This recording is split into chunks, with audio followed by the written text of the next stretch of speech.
ఇవాల్టి క్లాస్‌లో మనం వై 90% స్టూడెంట్స్ ఫెయిల్. ఇక్కడ ఫెయిల్ అంటే సబ్జెక్ట్స్ కాదండి. ప్లేస్‌మెంట్స్ పాయింట్ ఆఫ్ వ్యూలో గాని, జాబ్ తెచ్చుకునే విధానంలో గాని, ఏంటి డిఫరెన్స్ ఎక్కడొస్తుంది అనేది. Despite having a degree. BTech degree చేతిలో ఉండి కూడా ఎందుకు తెచ్చుకోలేకపోతున్నారు? Understanding the reality of Indian education and employment system. The truth about degrees, skills and employability. So, మనం జాబ్ తెచ్చుకోవడానికి ఏం చేయాలి?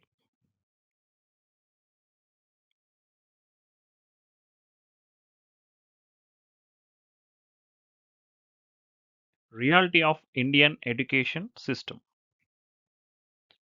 ఇక్కడేంటంటే మనకి చూడండి 3 పాయింట్స్ మీద మనం కాన్సంట్రేషన్ చేసాం. Degree is not equal to job. అంటే having a degree does not guarantee employment. ఒక బీటెక్ కానివ్వండి, ఇంకా పీజీ కానివ్వండి, ఏదైనా సరే ఒక కోర్సు కంప్లీట్ చేసిన తర్వాత దాంట్లో మీరు ఎంత నిష్ణాతులు అనేది. అంటే ఎంత బాగా మీరు దాంట్లో నేర్చుకున్నారు అనే దాని మీద డిపెండ్ అయ్యి ఉంటుంది. కేవలం ఒక డిగ్రీ చేత్తో పట్టుకుంటే ఎంప్లాయ్‌మెంట్ వచ్చేసినట్టు కాదు. అలాగే degree is not equal to skill. మాకు డిగ్రీ కంప్లీట్ చేశాం కాబట్టి అంటే ఇక్కడ డిగ్రీ అనే వర్డ్ ఏంటంటే బీటెక్ డిగ్రీ అనమాట. గ్రాడ్యుయేషన్ అంటాం కాబట్టి డిగ్రీ అనే వర్డ్ రావడం జరిగింది. బీటెక్ కంప్లీట్ చేసేసాం. స్కిల్ నేర్చుకోలేదు. అంటే certificates don't develop real world abilities. నిజంగా బయట ప్రపంచానికి ఏం కావాలి అనేది మనం చదువుతో పాటుగా ప్యారలల్‌గా నేర్చుకోవాల్సిన బాధ్యత స్టూడెంట్స్ పైన ఉంది. కారణం ఏంటి అనంటే మీరు అడుగుతుంటే డౌట్స్ క్లారిఫై చేస్తూ ఉంటారు. మీరు ఏ డౌటు అడగకపోతే మీకు అర్థమైందనుకుని ముందుకు వెళ్ళే ప్రయత్నం చేస్తారు ఎవరైనా సరే. ఏ క్లాస్ అయినా సరే. అందుకనే మీరు ఎప్పటికప్పుడు స్కిల్స్‌ని అప్‌డేట్ చేసుకుంటూ ఉండాలి. Degree is not equal to industry readiness. అంటే మనం కోర్స్ కంప్లీట్ అయింది కాబట్టి మనం ఇండస్ట్రీ రెడీనా అంటే కాదు. Colleges don't prepare students for work place demands. ఇది ఇక్కడ మనం మాట్లాడుకోవడానికి బావుంటుంది కానీ, కాలేజెస్ నిజంగా ప్రిపేర్ చేయడానికి పాసిబిలిటీ ఉందా వర్క్ ప్లేస్‌కి తగ్గట్లుగా అంటే కుదరదు. ఎందుకు కుదరదు? సపోజ్ ఒక కోర్ కంపెనీ తీసుకున్నారనుకోండి. ఒక సివిల్ బ్రాంచ్ తీసుకున్నారనుకోండి. Building construction. మనకి లాబొరేటరీస్‌లో దానికి సంబంధించి నేర్పటం జరుగుతుంది. అది నేర్చుకునే సమయంలో శ్రద్ధ పెట్టి నేర్చుకోవాల్సిన అవసరం ఉంది. ఇప్పుడు ఎలక్ట్రికల్ ఉందనుకోండి. ట్రాన్స్‌ఫార్మర్ మ్యానుఫ్యాక్చరింగ్ కంపెనీ ఉందనుకోండి. ట్రాన్స్‌ఫార్మర్‌ని మనం కాలేజీలో తయారు చేయడం పాసిబిలిటీ ఉండదు. ఎలా చేస్తారు అనేది మీకు ఎక్స్‌ప్లెయిన్ జరుగుతుంది. కీ ఫ్యాక్టర్స్ ఏంటనేది చెప్పడం జరుగుతుంది. అవి నోట్ చేసుకున్న తర్వాత మీరు ఇంటర్న్‌షిప్స్ చేసేటప్పుడు మీకు ఏదైతే జాబ్ టార్గెట్‌గా పెట్టుకున్నారో దానికి రిలేటెడ్‌గా ఇంటర్న్‌షిప్ చేస్తూ ఇండస్ట్రీ రెడీనెస్ తెచ్చుకోవాల్సిన అవసరం ఉంది. అలాగా మనం ఏ కాలేజ్‌ని కూడా మనం బ్లేమ్ చేయడానికి లేదు. ఎందుకు? అది మీరు ఏ జాబ్‌లో జాయిన్ అవ్వాలనుకుంటున్నారు? ఒక సివిల్ ఇంజినీరు, ఒక బిల్డింగ్ కన్‌స్ట్రక్షన్‌లోనో, ఒక ప్లానింగ్‌లోనో చేసుకుంటే, అప్‌డేటెడ్ వెర్షన్స్ ఏమొస్తాయి? మనం ఇన్‌స్టిట్యూట్‌లో నేర్చుకునే దానికి డే టు డే అప్‌డేట్స్ ఏమొస్తున్నాయనేది దాన్ని యాడ్ ఆన్స్ చేసుకోవాల్సిన అవసరం స్టూడెంట్స్‌కి ఉంటుంది. ఎప్పటికప్పుడే స్కిల్‌ని అప్‌డేట్ చేసుకోవాలి. బేసిక్ ఫండమెంటల్స్ ఫ్యాకల్టీ దగ్గర నుంచి తెలుసుకోవాలి. అండ్ మీరు ఇండస్ట్రీ రెడీగా తయారవ్వాలి. దానికి డే 1 నుంచే మీరు మీ ప్రిపరేషన్ స్టార్ట్ చేయాలి. అంటే ఇక్కడ ఏమవుతుంది అనంటే ఎక్కడో ఒక బుక్‌లో చదివాను నేను. ఏంటంటే ప్రోక్రాస్టినేషన్ అంటే వాయిదా వేసే విధానం ఉంటుంది. సో, ఈ వాయిదా వేసే అలవాటు ఉండటం వలన ఏమవుతుందంటే, మీరు వాయిదా వేస్తుంది దేన్ని అంటే మీ సక్సెస్‌ని అని చదివాను. సో, అంటే మనం ఏదన్నా ఇవాళ పని చేయాలనుకుంటున్నప్పుడు, ఆ పనిని చేయకుండా దాన్ని వాయిదా వేస్తున్నామంటే, మన సక్సెస్‌ని గూడా మనం పోస్ట్‌పోన్ చేసినట్టు అవుతుందనమాట. ఆ పోస్ట్‌పోన్‌మెంట్ ఆ అలవాటు నుంచి బయటికి వచ్చి, ఇండస్ట్రీ రెడీగా తయారవ్వాల్సిన అవసరం ఉంటుంది.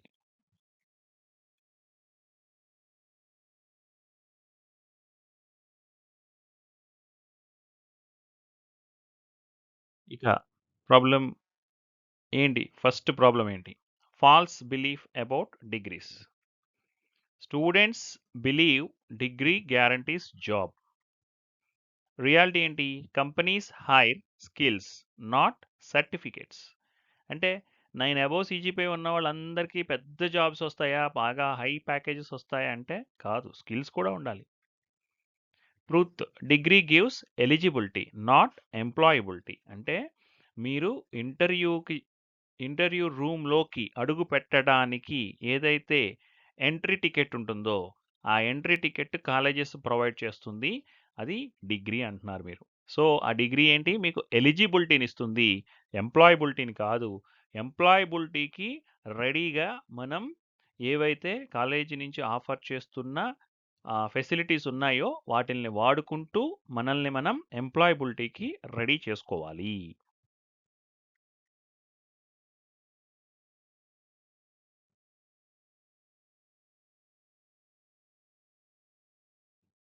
ప్రాబ్లమ్ 2 ఏంటి? Exam focused education. Focus only on exams. No hands on practice. ఎందుకనంటే హడావుడిగా చదవడం బీటెక్‌లో ఎక్కువ శాతం. ఎందుకనంటే యాస్ ఎ ఎక్స్‌పీరియన్స్‌డ్ లెక్చరర్‌గా నాకు సంబంధించి నాకు తెలిసినంత వరకు ఎక్కువ శాతం స్టూడెంట్స్, అందరూ కాదు. ఎక్కువ శాతం స్టూడెంట్స్ ఎగ్జామ్ ముందు రోజు చదివి పాస్ అయ్యి, లేకపోతే ఇంకొంచెం మార్కులు ఎక్కువ తెచ్చుకొని నేను చాలా టాలెంటెడ్. ఒక రోజులో చదివి నేను మార్కులు తెచ్చుకుంటున్నాను అని చాలామంది దాన్ని హ్యాపీగా ఫీల్ అయ్యేవాళ్ళని నేను చాలామందిని చూశాను స్టూడెంట్స్. ఇక్కడ సపోజ్ ఇప్పుడు మనం ఎలాగైతే అనుకుంటున్నామో ఒక 90% స్టూడెంట్స్ ఈ కేటగిరీలో ఉన్నారనుకుంటే, ఇంకొక 10% కేటగిరీ ఏంటి అంటే, ఏ రోజు క్లాస్‌లో చెప్పింది ఆ రోజు ఈవినింగ్ ఇంటికెళ్ళిన తర్వాత ఊరికనే ఒక 10 మినిట్స్ చదువుకుంటూ, అలాగే దాన్నేంటంటే కన్సిస్టెన్స్‌గా ప్రతిరోజు చదువుకుంటూ, ఆ నాలెడ్జ్‌ని ఇంప్రూవ్ చేసుకుంటూ, దానికి రిలేటెడ్‌గా ప్రాక్టికల్‌గా ఏదైనా మనం చేయగలమా అనేది ఆళ్ళు ట్రై చేస్తూ, ఫెయిల్ అయితూ, ట్రై చేస్తేనే ఫెయిల్ అవుతారు. ఫెయిల్ అవుతున్నారు అనంటే, ఒక్కసారి ఒక అటెంప్ట్ చేసినట్టు, దాన్ని నెక్స్ట్ టైము ఎలా చేయాలనేది ఇంకొంచెం బాగా నేర్చుకోవడానికి ఛాన్స్ ఉంటుంది కాబట్టి, వాళ్ళు ట్రై చేస్తూ, కొత్త కొత్తవి నేర్చుకుంటూ, అప్‌డేటెడ్‌గా నాలెడ్జ్‌ని ఇంప్రూవ్ చేసుకుంటూ ఇండస్ట్రీకి రెడీగా తయారవుతున్నారు.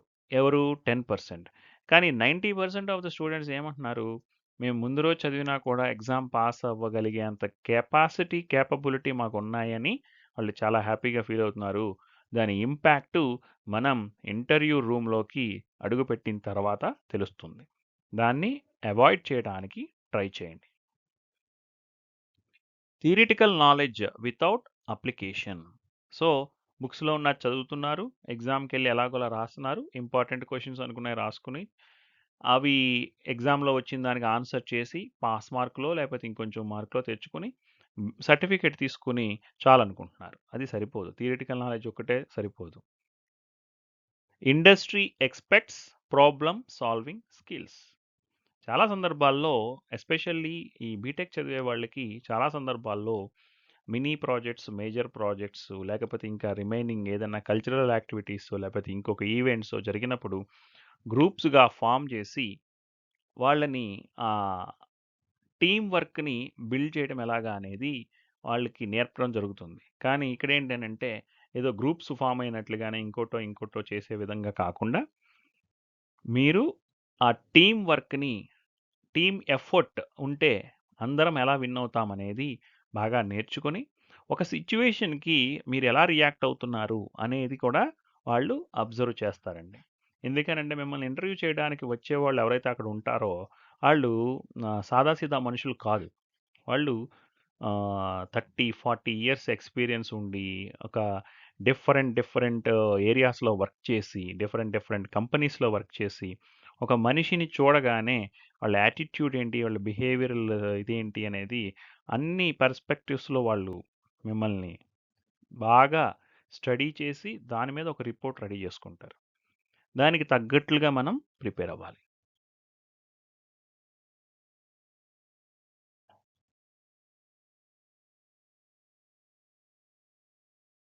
ఇక కమ్యూనికేషన్ క్రైసిస్.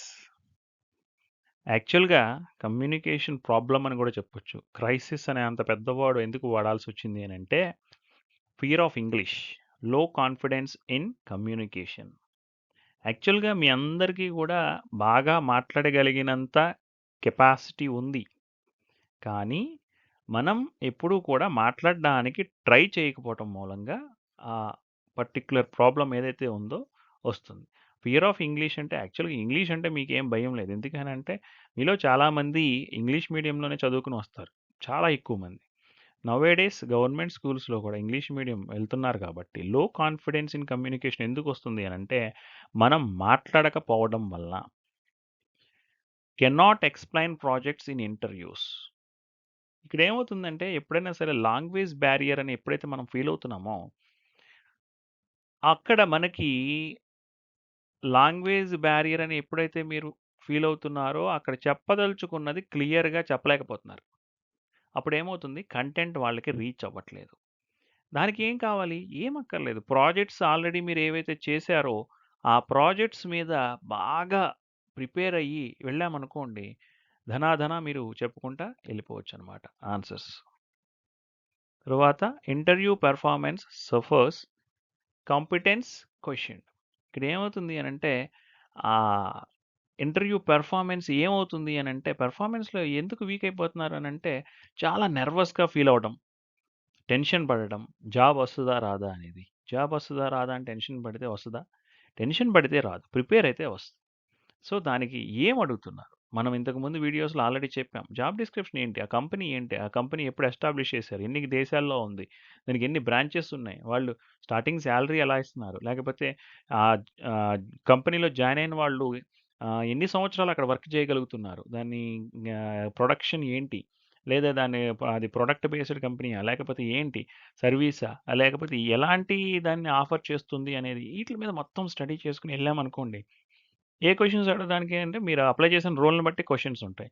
మీరు ఇప్పుడు సపోజ్ పైథాన్ డెవలపర్ రోల్‌కి అప్లై చేసిన తర్వాత మిమ్మల్ని లోపలికెళ్ళిన తర్వాత డాట్ నెట్ మీద క్వెషన్స్ అడిగారనుకోండి, క్లియర్‌గా చెప్పొచ్చు. ఏముంది నేను కంప్లీట్‌గా పైథాన్‌లో ఫుల్ ఫ్లెడ్జ్డ్‌గా ఉన్నాను. డాట్ నెట్ నాకు రాదు. బేసిక్ ఫండమెంటల్స్ కాలేజీ లెవెల్‌లో చదువుకున్నాను. నేను అది ప్రిపేర్ అవ్వలేదు. I am not at all interested in dot net. I am very strong in Python అని మీరు చాలా క్లియర్‌గా ఒక అదెలాగంటే పొలైట్‌గా చెప్పాలి. అంటే ఏదో మనం అగ్రెసివ్‌గా ఆళ్ళ మీద అరిసినట్టుగా గాకుండా, మనం కొంచెం క్లియర్‌గా, నెమ్మదిగా వాళ్ళకి అది కన్వే చేయగలగాలనమాట.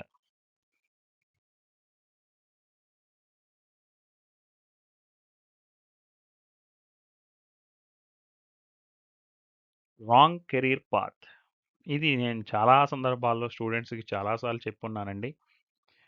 ఏమవుతుంది అనంటే చూడండి. Branch chosen without interest, family pressure. ఇది మనం ఏమి చేయలేం. ఎందుకనంటే, ఒక కాలేజీలో జాయిన్ అయ్యే ముందు తీసుకునే డెసిషన్ ఇది. జాయిన్ అయిన తర్వాత దాన్ని మనం ఏమి చేయలేం. Branch chosen without interest, family pressure. Family pressure అంటే ఇక్కడ ఏమవుతుంది అనంటే, నౌ-ఏ-డేస్ ట్రెండ్ ఎలాగుంది? నేను చాలా సందర్భాల్లో, చాలా ఇంటర్వ్యూస్ ఇచ్చినప్పుడు కూడా నేను చాలా సందర్భాల్లో చెప్పేదేంటంటే స్టూడెంట్స్‌కి, మీరు ఏ రోజైతే బ్రాంచ్ చూజ్ చేసుకున్నారో, అక్కడి నుంచి 4 సంవత్సరాల తర్వాత ఆ బ్రాంచ్ ఎలా ఉంటుంది అనేది మినిమమ్ ఎస్టిమేషన్ చేసుకోగలగాలి ఫస్ట్ థింగ్. 2 దాంట్లో కంటెంట్ ఏముంటుంది? అది మీకు ఇంట్రెస్టా? ఇంట్రెస్ట్ ఉంటే ఏమవుతుంది? స్పీడ్‌గా ఎళ్ళిపోతుంది బండి. ఇంట్రెస్ట్ లేకపోతే, అర్థం కాకపోతే ఎలా చదువుతారు? అది ఒక difference. No awareness of career paths, limited guidance. So, guidance సరిగ్గా తీసుకోకపోవటం మూలంగా, తెలిసి తెలియని వాళ్ళని అడగటం మూలంగా, వాళ్ళకేదో తెలిసింది చెప్పేసి ఆ టైంకి చేస్తే ఇది మీ లైఫ్. ఇంటర్మీడియేట్ కంప్లీట్ అయినప్పుడే ఆటోమేటిక్‌గా ఇంజినీరింగ్‌లో జాయిన్ అవ్వాలనుకున్నా, డిగ్రీలో జాయిన్ అవ్వాలనుకుంటున్నా, మీరు ఏ కోర్స్ తీసుకోవాలి అనేది ఫస్ట్ మీకు ఇంట్రెస్ట్ ఏది ఉందనేది చూసుకోవాలి. అలా అని చెప్పేసి సార్ నాకు ఏదో సాంగ్స్ పాడటం ఇష్టం సార్ నేను దాని మీదకే ఎళ్తాను అనంటే, దాని మీద సక్సెస్ రేట్ ఎంతుందనేది కూడా మనం చూసుకోవాలి. ఎందుకనంటే కేవలం మన ఓన్లీ మన ఇంట్రెస్ట్‌తోనే ఎళ్తాము అనంటే ఇక్కడ ఎర్నింగ్ కూడా ఇంపార్టెంట్ అనండి. సొసైటీలో ఎర్నింగ్ లేకపోతే మనిషికి వాల్యూయే లేదు గాబట్టి, దాన్ని బేస్ చేసుకొని ఇది ప్యారలల్‌గా పెట్టుకోవచ్చు. ఇప్పుడు నీకు సింగింగ్ అంటే అది ఒక హాబిట్ కింద పెట్టుకుంటే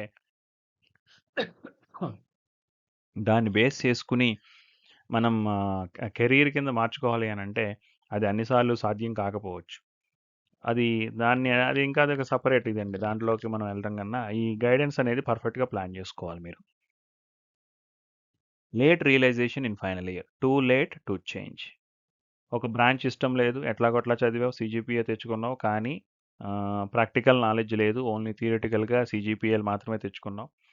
దాని మీద మనము అప్పుడు రియలైజ్ అయ్యి, ఇప్పుడు నేనేదో ఒక సివిలో, ట్రిపుల్ ఈఓ, మెకానిక్‌లో చదివి, అప్పటికప్పుడు నేను రియలైజ్ అయ్యి, ఫైనల్ ఇయర్‌కొచ్చిన తర్వాత, లేదు ఇప్పుడు నేను మొత్తం సీఎస్ఈ సబ్జెక్టులన్నీ చదివేస్తాను అనంటే, మీ ఫ్రెండ్ 4 ఇయర్స్‌లో కంప్లీట్ చేసిన కోర్స్‌ని నువ్వేదో ఒక 6 మంత్స్‌లో కంప్లీట్ చేయాలి అనంటే, ఒక హైదరాబాద్‌లోనో, అమీర్పేటలోనో ఎళ్లి ఏదో ఒక ఇన్‌స్టిట్యూట్‌లో జాయిన్ అయిపోయి, నేను అప్పటికప్పుడు నేర్చేసుకొని ఎట్లాగొట్లా ఎళ్ళిపోతాను, బ్యాక్ డోర్‌లో ఎళ్ళిపోతాను అనంటే, అది కరెక్ట్ కాదు.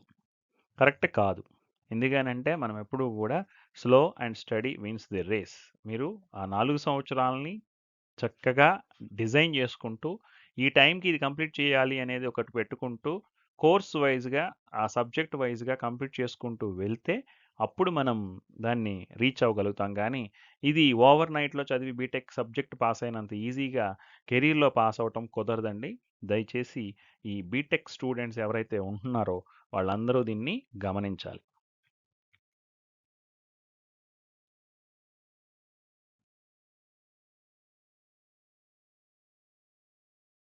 Last minute panic. ఇక చూస్తూ, చూస్తూ బీటెక్ కంప్లీట్ అయిపోయింది. 4-2లోకొచ్చేసారు. ప్రాజెక్ట్స్ అనౌన్స్ చేశారు. ప్రాజెక్ట్ ఏం చేయాలనేది చూసుకున్నారు. ప్రాజెక్ట్ బ్యాచెస్ డివైడ్ చేసేసారు. ఇప్పుడు క్యాంపస్ డ్రైవ్స్ జరుగుతా ఉన్నాయి. లేదా మీరు బయట ఓపెన్ మార్కెట్‌లోకెళ్ళి అటెండ్ అవుతా ఉన్నారు. ఒక 10 ఇంటర్వ్యూలు అటెండ్ అయ్యారు. 10 ఇంటర్వ్యూలోనూ మీరు ఫెయిల్ అయ్యారు. సో, ఇక పానిక్ అనమాట. భయం పట్టుకుంటదిక. ఇంకేంటి మనం సెలెక్ట్ అవుతామా లేదా? లేకపోతే అసలు ఏంటి పరిస్థితి అనే భయం అప్పుడు పట్టుకుంటది. 4 సంవత్సరాలు హ్యాపీగా ఎంజాయ్ చేస్తూ, ఒకేసారి ఇంటర్వ్యూ ముందుకెళ్ళి భయపడుతూ కూర్చుంటే, మీరు భయపడ్డారు కాబట్టి ఉద్యోగం ఇద్దామని ఎవ్వరు అనుకోరు. Skills cannot be built overnight. ఇంతకుముందు మనం మాట్లాడుకుందదే. ఒక్క రోజులో స్కిల్స్ నేర్చుకోవటం అనేది జరగని పని. నిజాన్ని మీరు యాక్సెప్ట్ చెయ్యాలి. ఎందుకనంటే, యాక్సెప్ట్ చేసి ముందుకు వెళ్ళాలి. అంతేగాని బీటెక్ సబ్జెక్ట్ చదివినట్లుగా ఓవర్ నైట్‌లో నేను Python, Java and dot net లేకపోతే ఇంకొకటి డీబీఎంఎస్సో లేకపోతే ఇంకొకటో మొత్తం అన్నీ నేను నేర్చేసుకుంటాను అంటే అది కుదరని పని. మీరు యాక్సెప్ట్ చెయ్యాలి. Final year panic begins. Desperation to prepare. ఆటోమేటిక్‌గా ప్రిపేర్ అవ్వాలనంటే ఇంకా భయంగా ఉన్నప్పుడు ఏం ప్రిపేర్ అవుతాం? మనము ఈదగలమా ఇదంతా గూడా అనే పరిస్థితుల్లో పడిపోతారనమాట. Weak resumes created. No strong projects. మనం ఏనాడు ప్రాజెక్ట్స్ మీద కాన్సంట్రేషన్ చేయకపోతే, ఆ రెజ్యూమేలో ప్రాజెక్ట్స్‌ని ప్రొజెక్ట్ చేసుకొని చక్కగా దాని మీద మాట్లాడడానికి ఛాన్స్ లేకపోతే, ఆటోమేటిక్‌గా రెజ్యూమ్ వీక్‌గా కనపడుతుంది. మీ ఫ్రెండ్స్‌తో పాటు వెళ్ళిన మీరు కరెక్ట్‌గా ఆ రెజ్యూమేని మీరు ప్రొజెక్ట్ చేసుకోలేకపోతే, దాన్ని ప్రిఫర్ చెయ్యరు వాళ్ళు. దానివలన ఇంటర్వ్యూలో సెలెక్ట్ అవ్వరు. సో, దాన్ని అవాయిడ్ చేయడానికి ట్రై చేయాలి.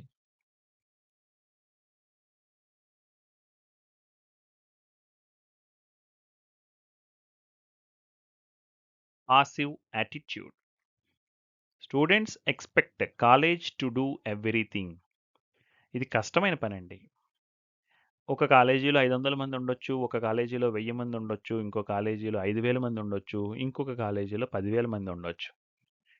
కాలేజీ స్టూడెంట్‌కి అన్నీ చేసి పెడుతుంది అనంటే అది సాధ్యం కాదు. ఫ్యూచర్‌లో ఎప్పుడన్నా మీరేదన్నా ఒక చిన్న కాలేజీ పెట్టినా కూడా అది మీకు కూడా సాధ్యం కాదు. ఇది యాక్సెప్ట్ చేయాలి. మరేం చేయాలి? వాళ్ళ సైడ్ నుంచి వాళ్ళు ఎంతైతే ఇవ్వగలుగుతున్నారో, దాన్ని మనం యూజ్ చేసుకొని మనం ఎంత ముందుకు వెళ్ళగలం.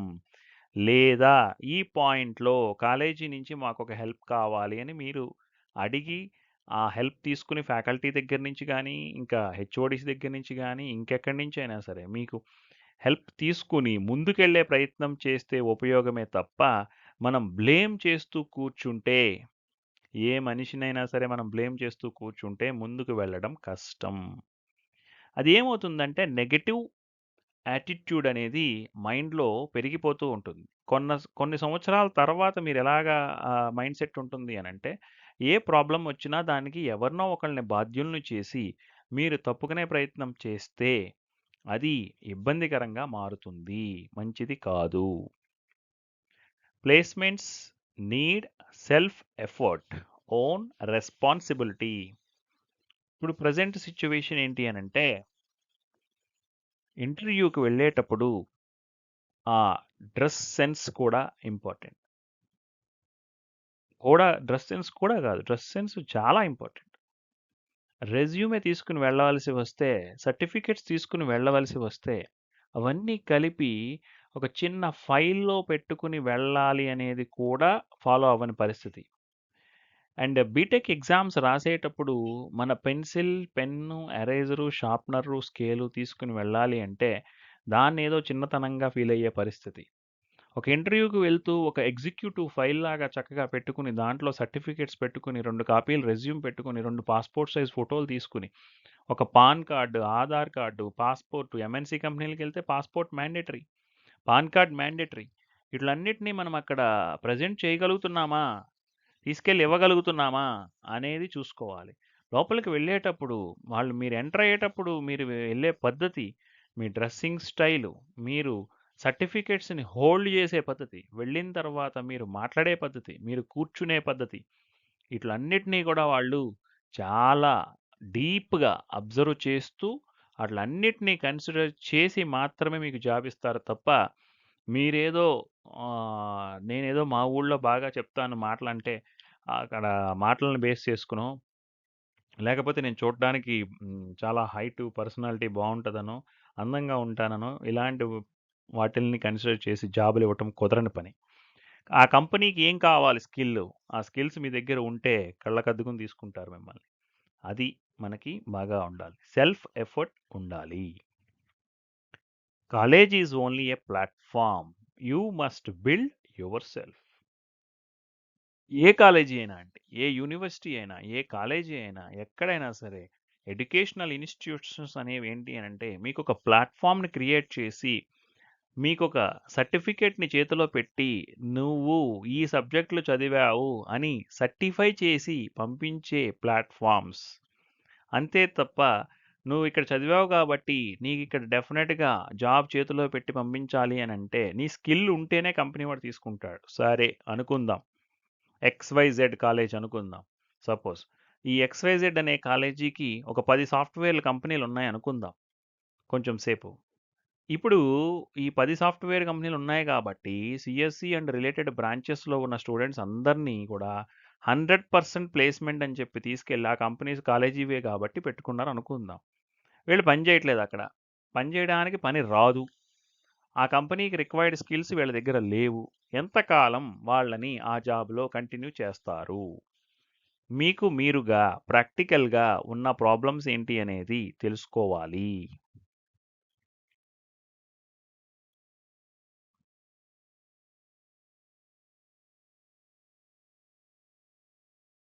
ఇక సాఫ్ట్ స్కిల్స్. ఇక్కడ డెఫిషియన్సీ ఆఫ్ సాఫ్ట్ స్కిల్స్ అంటే ఏంటంటే, poor attitude and discipline. Already ఇప్పుడు చెప్పేసాను. దాని మీద ఇంకా ఎక్కువ సేపు చెప్పదలుచుకోలేదు. అన్‌ప్రొఫెషనల్ బిహేవియర్ ఉండకూడదు. వీక్ టీమ్ వర్క్ అది కూడా చెప్పేసాను. Bad professional behaviour, companies reject candidates. ఇది 3 పాయింట్లు మనం ఆల్రెడీ ఇప్పుడు ప్రీవియస్‌గా ఉన్నట్లు సందర్భాన్ని బట్టి నేను చెప్పడం జరిగింది. దాని మీద మళ్ళీ మీకు ఇంకా మళ్ళీ రిపీట్ చేయట్లేదు.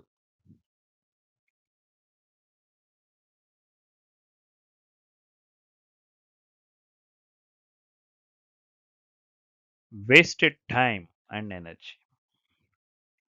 4 to 6 hours daily wasted on unproductive activities. ఇక అన్‌ప్రొడక్టివ్ యాక్టివిటీస్ అంటే నేను చెప్పక్కర్లేదు మీకు. అన్నిటికన్నా ఫస్ట్ వరుసలో ఉండేది ఎవరు అంటే ఫోను. మొబైల్ ఫోన్ చేతిలో ఉంటే 4-6 గంటలని చెప్పాము ఇక్కడ. 24 గంటలైనా సరే చూడగలిగిన కెపాసిటీ మీ దగ్గరుంది. నిజంగా మొబైల్ ఫోన్ ఆపకుండా ఛార్జింగ్ కూడా పవర్ బ్యాంక్ నుంచి పెట్టి చూసే అంత కాంపిటీషన్స్ ఏమైనా పెడితే మన బీటెక్ స్టూడెంట్స్‌ని మించినోళ్ళు ఉండరు. గోల్డ్ మెడలిస్టులు అయిపోతారు. అలాంటి పరిస్థితి ఉంది. ఏది టైం వేస్ట్ చేయటంలో. అది మీ తప్పా అంటే కంప్లీట్‌గా మిమ్మల్ని మీదే బ్లేమ్ చేయటం అని కూడా కాదు. ఇక్కడ ఏమవుతుంది అనంటే అరచేతిలోకి ప్రపంచం మొత్తం కనపడుతుంది.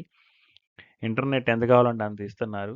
మీరేమన్నా మళ్ళీ పర్టిక్యులర్ వాడే సిమ్ నుంచి ఇంకో సిమ్‌లోకి ఇంకో కంపెనీలోకి మారతారేమో అనుకుంటే, ఆళ్ళే మీకు ఇంకొక ఎక్కువ డేటా కూడా ఇస్తారు. చక్కగా మిమ్మల్ని ఎంకరేజ్ చేస్తారు చూసుకోమని. మీకు హ్యాపీగానే ఉంటుంది. 4 ఇయర్స్ గడిచిపోతుంది. కానీ జాబ్ రాదు తర్వాత. తర్వాత పరిస్థితి ఏంటనేది అప్పుడు ఆలోచిస్తారనమాట. ఇది తప్పు. దీన్నే మనం అన్‌ప్రొడక్టివ్ యాక్టివిటీస్ అంటాం. ఇలాంటివి ఇంకా చాలా. సినిమా హీరో గురించి మాట్లాడుకోవడమో, పొలిటికల్ లీడర్ గురించి మాట్లాడుకోవడమో, లేకపోతే కాలేజీలో ఇద్దరు ఫ్రెండ్స్ కలిపి మూడో ఫ్రెండ్ అక్కడ లేని మనిషి గురించి మాట్లాడుకోవటమో, ఇవన్నీ కూడా అన్‌ప్రొడక్టివ్ యాక్టివిటీసే. లో attention span. Cannot focus on goal. Goal ఏంటనేది పెట్టుకోవాలి కదా ఫస్ట్. 4 ఇయర్స్ బీటెక్ చేస్తున్నాం. తర్వాత ఏం చేద్దాం? ఏ జాబ్‌లో జాయిన్ అవుదాం? ఎంత సంపాదిద్దాం? ఎలా లైఫ్‌ని ఎలా మనం డిజైన్ చేసుకుందాం అనే దాంట్లో ఒక గోల్ పెట్టుకోవాలి. ఆ గోల్ కోసం కష్టపడాలి. Loss of competitive edge. Others get ahead. ఏమవుతుంది ఆటోమేటిక్‌గా కాంపిటీషన్ అనేది హెల్తీ కాంపిటీషన్ ఫీల్ అవ్వాలి. దానికి తగ్గట్లుగా ప్రిపేర్ అవ్వాలి. బాగా మనం ఇండస్ట్రీ రెడీగా తయారవ్వాలి.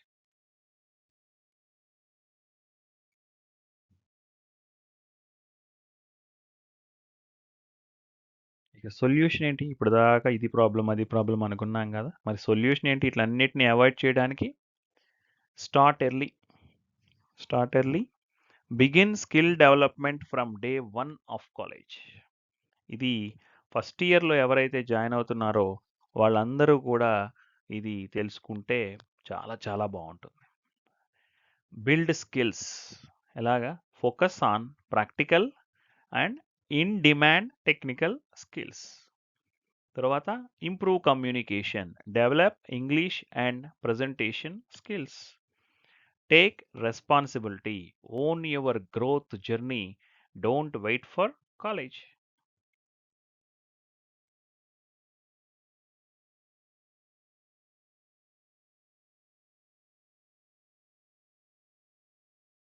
Time to act is now. ఇదే టైం అండి. స్టార్ట్ చేయండి. No problem. Don't be part of the 90% who fail. ఎవరైతే ఈ 90% ఫెయిల్ అవుతున్నారో ఆటిల్లో ఉండొద్దు. ఎవరైతే సక్సెస్ అవుతున్నారో ఆ పర్సంటేజ్‌లో ఉండడానికి ట్రై చేయండి. Your degree is just the beginning. Certificate చేతిలోకొచ్చింది అంటే లైఫ్ స్టార్ట్ అయింది. Success requires skills, communication, discipline and self effort. Start building today. నిన్నటి వరకు ఏం చేశారో మర్చిపోయిండి. ఇవాళ ఏం స్టార్ట్ చేయాలి అనేది తెలుసుకోండి.